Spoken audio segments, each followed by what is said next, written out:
सत श्री अकाल। न्यूज़ 18 पंजाब हरियाणा हिमाचल देख रहे सारे दर्शकों का स्वागत। मैं हाँ अमृत वर्दी। बुलेटिन की शुरुआत करते हैं हरियाणा सरकार की अग्नि परीक्षा दे नाल। जी हाँ, हरियाणा की मनोहर सरकार की अज अग्नि परीक्षा है क्योंकि विधान सभा दे विच कांग्रेस बेभरोसगी मता लैके आवेगी। 11 बजे तो बेभरोसगी मते ते चर्चा होवेगी ते चर्चा तो बाद सदन दे विच वोटिंग होवेगी। इस वोटिंग के दौरान जो नज़रां टिकियां हुई ने वो जेजेपी और आज़ाद विधायकों ते ने क्योंकि बगावती सुर जरूर जेजेपी दे विच देखने को मिल रहे हैं। इसलिए चिंता हरियाणा सरकार की वधी हुई है। इस अग्नि परीक्षा नूं पास कर पाउंदी है हरियाणा सरकार या फिर नहीं, इस ते नज़र जो है वो लगातार बनी हुई है। हालांकि मनोहर सरकार दावा जरूर कर रही है कि कांग्रेस हारेगी तो साडी जित होगी क्योंकि असीं सारे एकजुट हाँ। पर दूजे पासे दस दईए कि तिना पार्टियां ने विप जारी कर दिता है तो इसलिए हुण अज हरियाणा की सियासत दे विच खूब हलचल देखने को मिलेगी क्योंकि किसानी एंगल भी इस दे नाल जुड़िया होया है। किसानों दे विच जो गुस्सा है बीजेपी ते जेजेपी की सरकार के विरुद्ध, इसलिए किसानों ने इस बेभरोसगी मते नूं लैके वड्डा ऐलान कर दिता सी ते लोकां नूं अपील कीती सी कि जेजेपी के विधायकों नूं जो है वो मजबूर किया जाए कि इस बेभरोसगी मते दे हक दे विच ओह वोट पाउण। तां गठजोड़ की अग्नि परीक्षा है। हरियाणा विधान सभा की मौजूदा तस्वीर किस तरह की वह भी तुहानूं दस दिंदे हां कि बीजेपी दे कोल जो ने वो 40 सीटां ने, 40 विधायक ने, यानी कि जेजेपी दे कोल 10।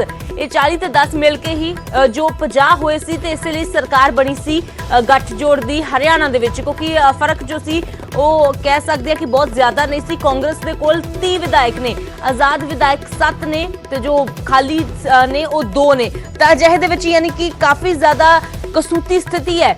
ये नहीं कह सकते कि एक तरफा जो बीजेपी के कोल मुकाबला है तो बहुत सारे घट विधायक ने, इसलिए जो अग्नि परीक्षा बड़ी आसानी के नाल बीजेपी पास कर सकती है। बीजेपी के लिए कड़ी चुनौती है। सरकार दे नाल जो ने वो 56 विधायक नजर आ रहे हैं। 88 विधायक ने कुल, 88 के विचों 56 सरकार दे नजर आ रहे हैं। पर फिलहाल जो है वो नजर टिकी हुई है जेजेपी के विधायकों ते आजाद विधायकों ते क्योंकि जो सरकार बनी सी उस वेले की स्थिति ते अज की स्थिति दे विच बहुत ज्यादा फर्क है क्योंकि अज किसान अंदोलन दे कारण काफी हद तक चीज़ां प्रभावित हो रही ने। जेजेपी के विधायकों को विरोध का सामना करना पै रहा है। कई थाई ते बाइकाट उन्हां दा कर दिता गया है तो लोगों के वलों भी कहा जा रहा है। तो किसान आगुआं ने भी चेतावनी दी है कि जेकर ज्यादा विरोध आने वाले दिनों च नहीं देखना चाहती जेजेपी तो मौका है अजे भी साडा साथ देने का बीजेपी का विरोध करके। पर फिलहाल अज जेजेपी का रुख किस तरह का रहिंदा है तो आजाद विधायकों का रुख किस तरह रहिंदा है ये जो है वो नज़र बनी हुई है क्योंकि पहला ही 2 आजाद विधायक ने जो वो सरकार के खिलाफ ने। कांग्रेस के 30 विधायक ने, आजाद विधायक 2 जो सरकार के खिलाफ ने, यानी कि 32 तो सीधे सीधे एक तौर पर जो साइड ते नज़र आ रहे हैं तो दूजे पासे हुण होर इस दे विच जुड़दा है कोई या फिर नहीं, ये देखना अज काफ़ी अहम है। आंकड़ियां के मुताबिक मनोहर सरकार नूं फिलहाल कोई खतरा नजर नहीं आ रहा पर जेजेपी और आजाद विधायकों ते सब दी नज़रां जरूर टिकियां ने कि वो सरकार दे नाल रहिंदे ने या फिर अपना पाला बदलते हैं। अजिहा इसलिए क्योंकि जेजेपी विधायक देवेंद्र बबली खुले तौर पर दुष्यंत चौटाला नूं सरकार तो नाता तोड़न की सलाह दे चुके हैं, यानी कि जेकर खतरा नहीं है तो वो जेजेपी दे करके। पर जेकर जेजेपी का रुख बदलता है तो जाहिर जी गल है कि स्थिति काफी चिंताजनक बीजेपी के लिए बन सकती है। किसी पार्टी के साथ विधायक बन के आगे मेरा ये मानना है कि आज हमारा कोई हक नहीं है सरकार के साथ खड़े रहने का। या तो सरकार इसको निपटाए 15 दिन में, नहीं तो मैं आज खुद कह रहा हूँ कि हमें अपना समर्थन वापस ले लेना चाहिए। सर आपने विश्वास प्रस्ताव पे मजबूरी रहेगी आपकी? जैसे हाँ, मजबूरी है भाई, क्यों नहीं जाऊंगा? अगर लंबी जारी कर दिया जाना पड़ेगा, नहीं तो कहेंगे चल तू बाहर। 15 दिन बाद कोई नया स्टेप आप ले सकते हैं जैसे आपने कहा? जनता में जाऊंगा। तो मुझे इस बात का नहीं समझ में आ रहा कि ये इतने कॉन्फिडेंस से कांग्रेस के नेता किस आधार पर इस बात की वो कर रहे हैं विश्वास प्रस्ताव कल हम उसमें सक्सेस होंगे। तो बाकी तो उनके पास अंदर खाने क्या उनके पास ऐसा कोई मंत्र है या उनकी साठगांठ है वो कल पता लगेगा। बाकी मेरी नज़रों के हिसाब से 30 कांग्रेस के और 2 सौम्य सांगवान और मेरे को वोट मिलाएं तो 32 वोट होते हैं। 32 वोट से तो कोई हासिल हो। आप भी यानी आप अविश्वास प्रस्ताव के पक्ष में? बिल्कुल, उसमें तो मेरा तो स्टैंड पता ही है। ਤਾਂ ਇਸ तमाम ਬਿਆਨਬਾਜ਼ੀ ਦੇ ਵਿਚਾਲੇ ਮੁੱਖ ਮੰਤਰੀ ਮਨੋਹਰ ਲਾਲ ਨੂੰ ਪੂਰਾ ਭਰੋਸਾ ਹੈ ਤੇ ਦਾਅਵਾ ਕਰ ਰਹੇ ਨੇ ਕਿ ਕਾਂਗਰਸ ਦਾ ਬੇਭਰੋਸਗੀ ਮਤਾ ਸਦਨ ਦੇ ਵਿੱਚ ਟੇਕ ਹੀ ਨਹੀਂ ਸਕੇਗਾ, ਜਦਕਿ ਬੇਭਰੋਸਗੀ ਮਤਾ ਲਿਆਉਣ ਵਾਲੇ ਭੁਪਿੰਦਰ ਸਿੰਘ ਹੁੱਡਾ ਕਹਿ ਰਹੇ ਨੇ ਕਿ ਅੱਜ ਸਾਫ਼ ਹੋ ਜਾਵੇਗਾ ਕੌਣ ਕਿਸਾਨਾਂ ਦੇ ਨਾਲ ਹੈ ਤੇ ਕੌਣ खिलाफ। कि हम साथ हैं, किसान की समस्याओं से हमारी पूरी जानकारी है, उन समस्याओं को हम लगातार हल भी करते हैं। लेकिन अगर किसी प्रकार की किसानों के कंधे पर बंदूक रख करके सो कॉल्ड किसान नेता अगर इसको जिद का अपना विषय बनाए और इसको राजनीतिक तौर पर इसका इस्तेमाल करें, वो तो कम से कम नहीं होने देंगे। देखिए, ये सरकार लोगों का विश्वास खो चुकी है, विधायकों का विश्वास खो चुकी है। जो इंडिपेंडेंट को समर्थन कर रहे थे उनने विड्रॉ कर लिया, और जेजेपी के खुद विधायक आपने सुना कि इनकी बात निंदा कर रहे थे। बाकी जो है अविश्वास प्रस्ताव आएगा, उस पर वोट पड़ेंगी, कई चेहरे बेनकाब हो जाएंगे। विपक्ष का काम है लोगों की आवाज़ उठाना, जो जनता की भावना उठाना। इसका मतलब विपक्ष अपना फर्ज निभाएगा, यही तो बात है। चेहरे बेनकाब तो होंगे ना, यहाँ बाहर कुछ और अंदर कुछ पता लग जाएगा कौन किसके साथ खड़ा है।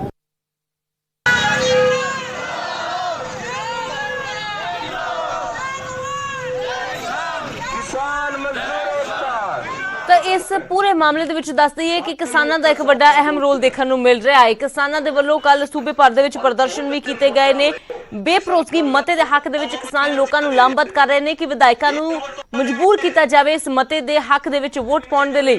ਹਾਂਸੀ, ਚਰਖੀ ਦਾਦਰੀ, ਕਰਨਾਲ, ਫਤਿਆਬਾਦ, ਪੰਚਕੂਲਾ, ਕੁਰੂਕਸ਼ੇਤਰ ਤੇ ਜੀਂਦ ਦੀਆਂ ਤਸਵੀਰਾਂ ਤੁਸੀਂ ਦੇਖ ਰਹੇ ਹੋ, ਜਿੱਥੇ ਕਿਸਾਨ ਆਗੂਆਂ ਦੇ ਵੱਲੋਂ ਇਕੱਠੇ ਹੋ ਕੇ ਜਿੱਥੇ ਬੀਜੇਪੀ जेजेपी ਦੇ ਖਿਲਾਫ ਨਾਅਰੇਬਾਜ਼ੀ ਕੀਤੀ ਗਈ, ਉੱਥੇ ਹੀ ਲੋਕਾਂ ਤੋਂ ਅਪੀਲ ਕੀਤੀ ਗਈ ਕਿ ਉਹ ਆਪਣੇ ਆਸ-ਪਾਸ ਦੇ ਆਪਣੇ ਇਲਾਕੇ ਦੇ ਜੋ ਵਿਧਾਇਕ ਨੇ ਉਹਨਾਂ ਦੇ ਉੱਪਰ ਜੋ ਹੈ ਦਬਾਅ ਬਣਾਇਆ ਜਾਵੇ ਕਿ ਇਸ ਸਰਕਾਰ ਦੇ ਖਿਲਾਫ ਜੋ ਹੈ ਉਹ ਮਤਾ ਪਾਇਆ ਜਾਵੇ। ਤਾਂ ਬੇਭਰੋਸਗੀ ਮਤੇ ਤੇ ਸਭ ਦੀਆਂ ਨਜ਼ਰਾਂ ਜੋ ਟਿਕੀਆਂ ਹੋਈਆਂ ਨੇ, ਕਿਉਂਕਿ ਖੇਤੀ ਕਾਨੂੰਨਾਂ ਦਾ ਮੁੱਦਾ ਜੋ ਹੈ ਇਸ ਦੇ ਨਾਲ ਜੁੜਿਆ ਹੋਇਆ ਹੈ। ਤਾਂ ਕਿਤੇ ਨਾ ਕਿਤੇ ਜੇਕਰ ਦਬਾਅ ਦੇ ਵਿੱਚ ਆ ਕੇ जेजेपी ਆਜ਼ਾਦ ਵਿਧਾਇਕ ਇਸ ਮਤੇ ਦੇ ਹੱਕ ਦੇ ਵਿੱਚ ਵੋਟ ਪਾਉਂਦੇ ਨੇ ਤਾਂ ਸਿੱਧੇ ਤੌਰ ਤੇ ਉਸ ਦਾ ਫਾਇਦਾ ਕਾਂਗਰਸ ਨੂੰ ਮਿਲਦਾ ਨਜ਼ਰ ਆ ਰਿਹਾ ਹੈ। ਜ਼ਿਆਦਾ ਜਾਣਕਾਰੀ ਦੇ ਲਈ ਸਿੱਧਾ रुख ਕਰਦੇ हैं। मनोज कुमार साडे सहयोगी जुड़े ने। तो मनोज, आज का दिन काफी हावी भी कह सकते हैं और भारी भी कह सकते हैं रहने वाला है, कांग्रेस के लिए भी, जेजेपी के लिए भी और सबसे ज्यादा बीजेपी के लिए। तो फिलहाल किस तरह की जो हलचल नजर आ रही है, क्या कुछ रहने वाला है? अमृत, देखिए बिल्कुल हलचल रहेगी क्योंकि अविश्वास प्रस्ताव कांग्रेस लेकर आई है जेजेपी बीजेपी सरकार के खिलाफ। और जैसे ही कांग्रेस ने अविश्वास प्रस्ताव लाने के लिए का ऐलान किया, तुरंत उसको विधानसभा स्पीकर ने एक्सेप्ट भी कर लिया था। तो आज चर्चा होगी इस अविश्वास प्रस्ताव पर। सुबह 10 बजे प्रश्नकाल शुरू होगा सदन की कार्रवाई में और 11 बजे से इस पर चर्चा शुरू की जाएगी। 2 घंटे का समय इस पर निश्चित किया गया है। जरूरत पड़ी तो फिर वोटिंग भी की जाएगी। लेकिन अगर इसका नंबर गेम समझने की कोशिश करें अमृत, तो कांग्रेस जो अविश्वास प्रस्ताव लाई है इसमें बहुत ज्यादा दम दिखाई नहीं देता है, क्योंकि संख्या बल जो है नंबर गेम में बीजेपी जेजेपी बहुत आगे हैं। इस वक्त 90 विधानसभा के सदस्यों वाली हरियाणा विधानसभा में सिर्फ 88 विधायक हैं, क्योंकि 2 सीटें खाली हैं, कालका और एलनाबाद। और 88 जब विधायक हैं तो ऐसे में सिर्फ 45 विधायकों का समर्थन बीजेपी जेजेपी सरकार को चाहिए अपनी सरकार बचाने के लिए, जबकि उनके पास ये संख्या 56 है। 40 विधायक बीजेपी के पास हैं, 10 विधायक जेजेपी के पास हैं, 5 निर्दलियों का भी समर्थन उनको हासिल है। और हरियाणा लोकहित पार्टी के जो गोपाल कांडा है, एकमात्र विधायक, उन्होंने भी अपना समर्थन सरकार को दिया। तो इस प्रकार से आंकड़ा 56 का हो जाता है। और अगर विपक्ष की बात करें तो कांग्रेस के कुल सदस्य 31 थे, लेकिन एक के डिस्क्वालिफिकेशन होने के बाद वो संख्या रह गई है 30। लेकिन 2 इंडिपेंडेंट एमएलए हैं जो सरकार के खिलाफ जा सकते हैं, सोमवीर सांगवान और बलराज कुंडू। अगर इन 2 को भी मिला दें तो आंकड़ा होता है 32। तो सरकार गिर जाएगी, ये तो बहुत दूर की बात लगती है। लेकिन जैसा कि पूर्व मुख्यमंत्री भूपेंद्र सिंह हुड्डा ने भी कल कहा कि उनका मकसद ये है कि किसान आंदोलन के मुद्दे पर कौन सा विधायक कहां खड़ा है, उसके क्या विचार हैं, वो जनता के सामने उनको एक्सपोज करना चाहते हैं और उनका मकसद यही है। जी बिल्कुल मनोज, तो फिलहाल क्या कुछ रहता है दिन पर, इस पर नजर तो जरूर बनी रहती है, क्योंकि अग्नि परीक्षा है और उसको पास कर पाती है मनोहर सरकार, जिसके हालांकि चांस तो लग रहे हैं लेकिन कुछ भी हो सकता है, तो नजर बनी है। शुक्रिया फिलहाल इस तमाम जानकारी के लिए। तब फिलहाल बेभरोसगी मते ते सब ਦੀਆਂ ਨਜ਼ਰਾਂ ਟਿਕੀਆਂ ਹੋਈਆਂ ਨੇ। ਅੱਜ ਅਗਨੀ ਪ੍ਰੀਖਿਆ ਹੈ। ਹਾਲਾਂਕਿ जो खट्टर सरकार है वो दावा तो कर रही है कि जो है असीं जित हासिल करांगे, क्योंकि साडे कोल ज्यादा विधायक ने पर दूजे पासे कांग्रेस भी आसवंद नजर आ रही है, क्योंकि कांग्रेस कह रही है कि हरियाणा सरकार, बीजेपी सरकार अपना भरोसा गवा चुकी है ते अज पता लगेगा कि किसानां दे नाल कौन है ते किसानां दे खिलाफ कौन।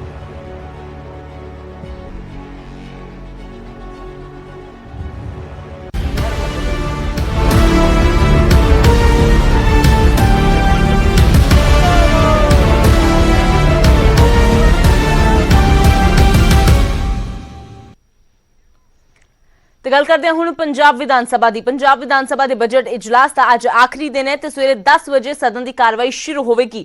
ਅੱਜ ਬਜਟ ਤੇ ਵੀ ਜੋ ਚਰਚਾ ਹੈ ਉਹ ਜਾਰੀ ਰਹੇਗੀ। ਵਿਧਾਨ ਸਭਾ ਦੇ ਵਿੱਚ ਅੱਜ ਆਖਰੀ ਦਿਨ 11 ਬਿੱਲ ਜੋ ਨੇ ਉਹ ਪਾਸ ਕੀਤੇ ਜਾਣਗੇ। ਸਦਨ ਦੇ ਅੰਦਰ ਤੇ ਬਾਹਰ ਅੱਜ ਵੀ ਹੰਗਾਮੇ ਦੇ ਪੂਰੇ ਅਸਾਰ ਨੇ। ਵਿਰੋਧੀਆਂ ਦੇ ਵੱਲੋਂ ਵੱਖ-ਵੱਖ ਮੁੱਦਿਆਂ ਤੇ ਸਰਕਾਰ ਨੂੰ ਅੱਜ ਵੀ ਘੇਰਿਆ ਜਾਵੇਗਾ। ਆਮ ਆਦਮੀ ਪਾਰਟੀ, ਅਕਾਲੀ ਦਲ ਪ੍ਰਦਰਸ਼ਨ ਵੀ ਕਰ ਸਕਦੇ ਨੇ। दूजे पासे जो ने कल भी कई बिल पेश किए गए पास किए गए तो अज भी सदन के अंदर जो ने 11 बिल पास किए जाएंगे। अज आखिरी दिन है। 1 मार्च तो यह बजट इजलास शुरू होया सी। 10 मार्च यानी कि अज आखिरी दिन है। 8 मार्च को सूबे का बजट पेश किया गया सी। उस बजट से कल भी चर्चा हुई सी, अज भी चर्चा जारी रहेगी। पर विरोधियों के वलों सरकार के बजट को महज एक झूठ का पुलिंदा करार दिता जा रहा है। तो फिलहाल अज आखिरी दिन भी पूरी तरह हंगामेदार रहने के आसार ने।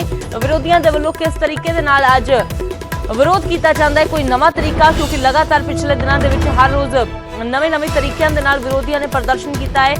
अकाली दल के वलों कल मिठियां गोलियां वंडियां गई सदन के बाहर सरकार के बजट को एक लॉलीपॉप करार दिंदियां। तो आम आदमी पार्टी सिर ते पंड लैके वादियां दी अंदर दाखिल हुई। इस तो अलावा कदे गड्डियां ते अकाली दल का प्रदर्शन, कदे साइकिलों ते आम आदमी पार्टी। इस तरह जो काफ़ी रोचक तस्वीरां पिछले दिनों के विच देखने को मिलियां ने। तो अज आखिरी दिन की विधायकों के वलों किया जाता है, विरोधियों के वलों किया जाता है, इस ते भी नज़र जो है लगातार बनी हुई है।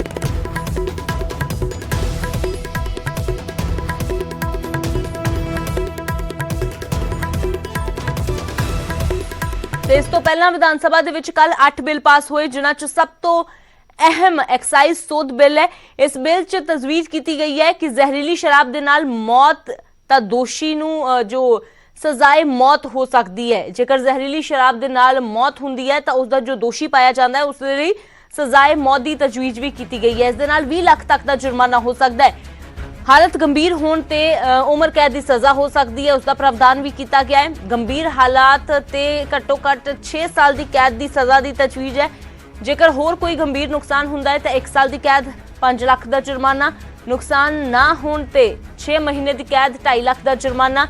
जहरीली शराब बेचना जो गैर जमानती अपराध होवेगा ते दोषी नूं पीड़ित परिवार नूं मुआवजा भी देना पवेगा। सीधा रुख करते हैं रोहित बंसल साडे सहयोगी जुड़े ने। तां रोहित, आखिरी दिन है अज विधान सभा के इजलास का, कई अहम बिल भी पेश किए जाने ने, होर की कुछ रह सकता है? जेकर अज के दिन की गल करिए तो अज के दिन भी करीब 12 बिल ने जिहड़े पंजाब विधान सभा दे विच लिआंदे जाणगे और जिन्हां विचों सब तो मेन बिल है जिहड़ा लाल कीर नूं लैके बिल पास किया जा रहा है। क्योंकि एक लंबे समय तो मुद्दा जिहड़ा पंजाब दे विच लटकिया होया सी कि जिहड़े पिंडां दे लोक ने, पिंडां दे विच एक लाल कीर दा एरिया हुंदा। लाल कीर दे एरिए दे अंदर जो भी लोग आउंदे ने उन्हां दी जमीन की रजिस्ट्री नहीं हो सकती। वो केवल अस्टाम पेपर के उत्ते ही एक दूजे तो अगे की अगे जी जमीन है वो ट्रांसफर होती रहती है, पर किसी के नाँ से भी सरकारी कागजां दे विच रजिस्ट्री नहीं हो पाती। और कई बार जेकर जे किसी ने जमीन नूं बेचना जां उस ते लोन लेना जां उस दे उत्ते जमानत लैण दी कई बार लोड़ पैंदी है, तो उस समय वो कागज काम नहीं दिंदे। कहण दा भाव है कि बंदा अपनी जमीन नूं ही अपने लिए नहीं कदे लीगल तौर पर वरत सकदा, वो केवल उसकी एक जानकारी लिए हुंदा कि ये जमीन फलाने बंदे के नाम ते है। तो हुण उस लाल कीर दे ਜਿਹੜੇ ਵਿੱਚ ਦਾ ਏਰੀਆ ਹੋਏਗਾ ਉਸ ਦੇ ਉੱਤੇ ਵੀ ਰਜਿਸਟਰੀ ਕਰਾਈ ਜਾ ਸਕੇਗੀ, ਉਸ ਦੇ ਉੱਤੇ ਵੀ ਲੋਨ ਲਿਆ ਜਾ ਸਕੇਗਾ, ਉਸ ਦੇ ਉੱਤੇ ਵੀ ਜੇਕਰ ਕਿਸੇ ਨੂੰ ਜ਼ਮਾਨਤ ਦੀ ਲੋੜ ਹੈ ਤਾਂ ਉਹ ਲਈ ਜਾ ਸਕੇਗੀ। ਕੁਝ ਇਸ ਤਰ੍ਹਾਂ ਦਾ ਇੱਕ ਬਿੱਲ ਹੈਗਾ ਜਿਹੜਾ ਰੈੱਡ ਟੇਪ ਬਿੱਲ ਉਸ ਨੂੰ ਕਿਹਾ ਗਿਆ ਹੈਗਾ। ਜਿਹੜਾ ਰੈੱਡ ਟੇਪ ਦਾ ਜਿਹੜਾ ਬਿੱਲ ਹੈਗਾ ਉਸ ਦੇ ਉੱਤੇ ਜਿਹੜਾ ਲਿਆਂਦਾ ਜਾ ਰਿਹਾ ਸਭ ਤੋਂ ਅਹਿਮ ਬਿੱਲ ਹੈ, ਕਿਉਂਕਿ ਪਿੰਡਾਂ ਦੇ ਲੋਕਾਂ ਦੇ ਨਾਲ ਜੁੜਿਆ ਹੋਇਆ ਇੱਕ ਅਜਿਹਾ ਬਿੱਲ ਹੈਗਾ ਜਿਸ ਦੇ ਨਾਲ ਪਿੰਡਾਂ ਦੇ ਵਿੱਚ ਬਹੁਤ ਸਾਰੇ ਲੋਕਾਂ ਨੂੰ ਇਸ ਬਿੱਲ ਦਾ ਫਾਇਦਾ ਹੋਣ ਵਾਲਾ ਹੈ। ਔਰ ਜੇਕਰ ਗੱਲ ਕਰੀਏ ਪਿਛਲੇ ਦਿਨਾਂ ਦੀ ਤਾਂ ਪਿਛਲੇ ਦਿਨਾਂ ਦੇ ਵਿੱਚ ਵੀ ਕਾਫੀ ਜ਼ਿਆਦਾ ਬਿੱਲ ਨੇ ਜਿਹੜੇ ਪੰਜਾਬ ਵਿਧਾਨ ਸਭਾ ਦੇ ਵਿੱਚ ਪਾਸ ਕੀਤੇ गए ने, जिन्होंने विचों सब तो पहला बिल जिस चीज़ का जिक्र तुसीं कर रहे थे कि एक्साइज के नाल जुड़ा हुआ बिल है कि जेकर कोई नकली शराब बेचता और उस दे नाल किसी की मौत हो जाती है तो उसनूं मौत की सज़ा का प्रावधान किया गया और नाल ही 20 लाख तक का जुर्माना जिहड़ा उस ते कीता जा सकदा, 10 लाख तक का जुर्माना किया जा सकदा। रोहित, फिलहाल ਹੰਗਾਮਾ ਰਹਿਣ ਦੇ ਵੀ ਅੱਜ ਪੂਰੇ ਅਸਾਰ ਨੇ, ਕਿਉਂਕਿ ਆਖਰੀ ਦਿਨ ਹੈ। ਕਿਸ ਤਰ੍ਹਾਂ ਦਾ ਮਾਹੌਲ ਰਹਿੰਦਾ ਹੈ ਨਜ਼ਰ ਬਣੀ ਹੋਈ ਹੈ। ਫਿਰ ਤੋਂ ਤੁਹਾਡਾ ਰੁਖ ਕਰਾਂਗੇ। ਸ਼ੁਕਰੀਆ ਇਸ तमाम ਜਾਣਕਾਰੀ ਦੇ ਲਈ। ਤਾਂ ਅੱਜ ਜੋ 11 ਅਹਿਮ ਬਿੱਲ ਨੇ ਉਹ ਪੇਸ਼ ਕੀਤੇ ਜਾਣੇ ਨੇ ਵਿਧਾਨ ਸਭਾ ਦੇ ਅੰਦਰ, ਪਾਸ ਕੀਤੇ ਜਾਣਗੇ 11 ਬਿੱਲ, ਤੇ ਨਾਲ ਹੀ ਵਿਰੋਧੀਆਂ ਦੇ ਵੱਲੋਂ ਹੰਗਾਮਾ ਕੀਤੇ ਜਾਣ ਦੇ ਵੀ ਪੂਰੇ ਅਸਾਰ ਨੇ।